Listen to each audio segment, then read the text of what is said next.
न्याय आपो के नारे यहाँ पर लगाए जा रहे हैं।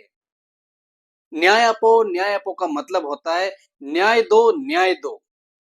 तो किस बात का न्याय और क्या है मुद्दा? नमस्कार, मैं हूं राजेश सिसोदिया और इस समय आप देख रहे हो टाइम्स ऑफ भील प्रदेश।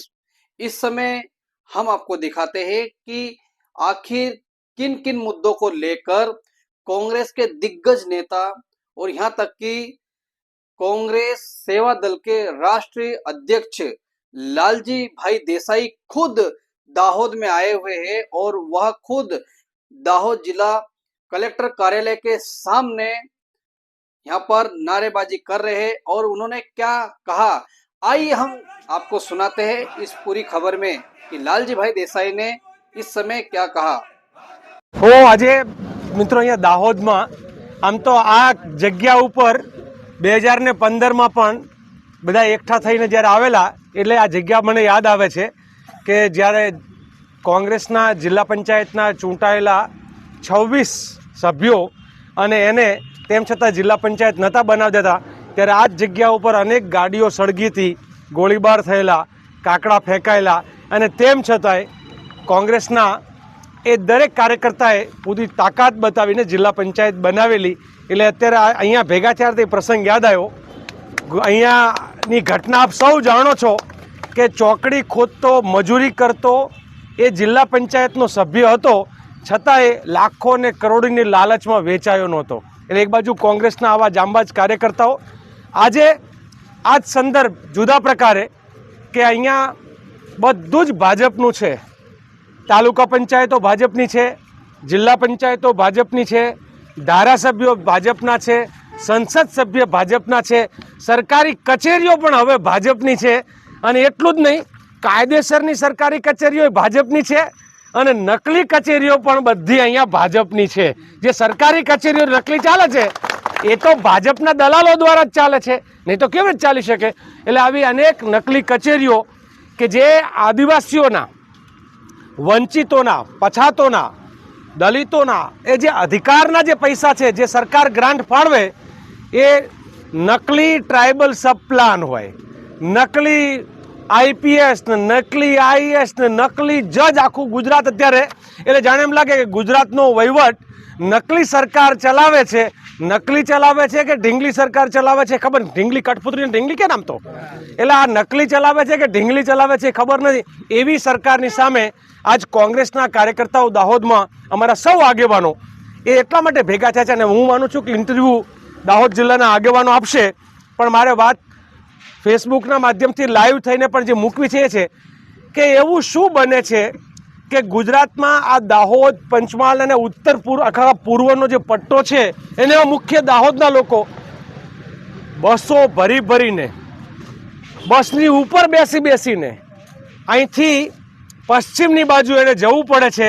એ અમદાવાદ હોય, સૌરાષ્ટ્ર હોય કે બધે અહીંથી મજૂરી કરવા જવું પડે છે। ગુજરાતનું આ કયું મોડલ કે દાહોદના લોકોને દાહોદ જિલ્લાની અંદર એને રોજગાર ના મળે? યુપીએ સરકાર દ્વારા મનરેગાની યોજના લાવ્યા। આ મનરેગા શેના માટે હતી કે દરેકને પોતાના વતનથી 10 કિલોમીટરના અંતરમાં એને રોજગાર મળે એના માટે હતી। એના બદલે 400, 500 કિલોમીટર દૂર એ મજૂરી કરવા માટે દાહોદ વિસ્તારના લોકોને જવું પડે છે।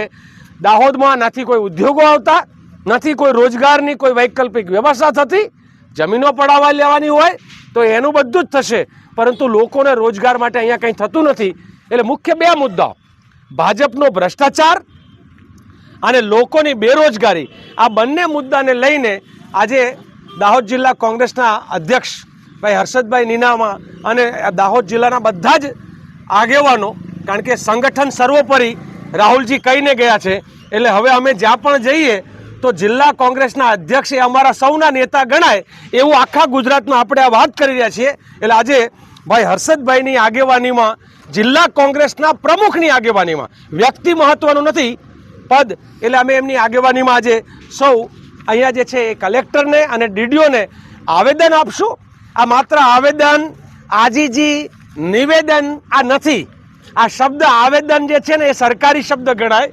અમે આજે એને ચેતવણી આપવા માટે અલ્ટિમેટમ આપવા માટે આવ્યા છીએ અને એ કહેવા માટે આવ્યા છીએ.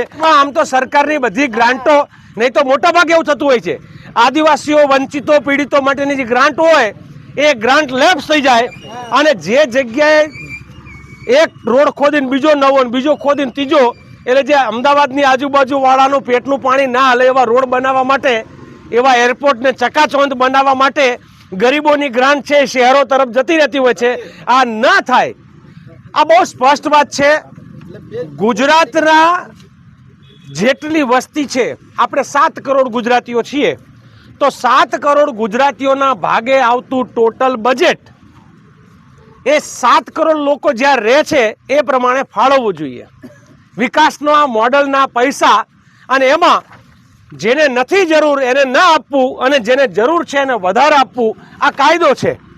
તેમ છતાં એવું બને છે કે જેને જરૂર છે એવા પૂર્વ પટ્ટીના આદિવાસી વિસ્તારના જિલ્લાઓ એની ગ્રાન્ટ બારોબાર ચાઉ થઈ જાય છે અને જ્યાં નથી જરૂર એવા ગોલ્ડન કોરિડોર ને, સેન્ટ્રલ કોરિડોર ને, દિલ્હી મુંબઈ કોરિડોર ને, ક્યાંક ધોલેરાના નામે ને, સરના નામે ને, ક્યાંક સ્માર્ટ સિટીના નામે એ ગરીબોના પૈસા બધા વેડફાઈ જાય છે અને અહીંની હાલત એની એ રહી જાય છે. આ મોટામાં મોટી ચિંતાનો વિષય છે. દાહોદમાં કંઈક અહીંયા એરપોર્ટ ઝાલોદમાં બનાવવાની બણગા તો ફૂંકાય છે, એરપોર્ટ બનેગા પણ વિમાન કબ ઉતરેગા વો માલુમ નહીં. એટલે આ માત્ર જમીનો પડાવી લેવાનો ધંધો છે. ભ્રષ્ટાચાર ગુજરાતમાં માઝા મૂકી છે. આ ગુજરાતના ભ્રષ્ટાચારના કારણે હમણાં તો એક આઈપીએસ ઓફિસર, એનો ભ્રષ્ટાચાર સરકારે બહાર પાડવો પડે ને એને ત્યાં ઈડીની ને એની રેડ પાડવાનું થયું. અનેક કલેક્ટરો જે છે ભ્રષ્ટાચારોમાં, એટલે ગુજરાતનું મોડલ એટલે ભારતીય જનતા પાर्टीના भ्रष्टाचार અને અત્યાચારનું મોડલ છે. जैसा कि हमने इस पूरी खबर में देखा कि लालजी भाई देसाई ने भारतीय जनता पार्टी के ऊपर सीधा सीधा प्रहार किया. भारतीय जनता पार्टी को लेकर कहीं ऐसे खुलासे किए जो कि हमने इस पूरी खबर में देखा. तो इस पूरी खबर को देखने के बाद आपके क्या विचार है, जरूर कमेंट्स बॉक्स में लिखकर हमें बताइए. फिलहाल आप देखते रहिए आरजे भारत न्यूज़ 7, और यदि आपने अभी तक हमारे चैनल को सब्सक्राइब नहीं किया है तो मेहरबानी करके हमारे चैनल को सब्सक्राइब कर बेल आइकन के बटन को दबाना ना भूले, ताकि सबसे पहले खबरें आप तक पहुंचे. इसी के साथ मैं आपसे विदा लेता हूं. जल्द मिलते हैं ऐसी कोई बड़ी खबर के साथ. जय हिंद, जय भारत, नमस्कार.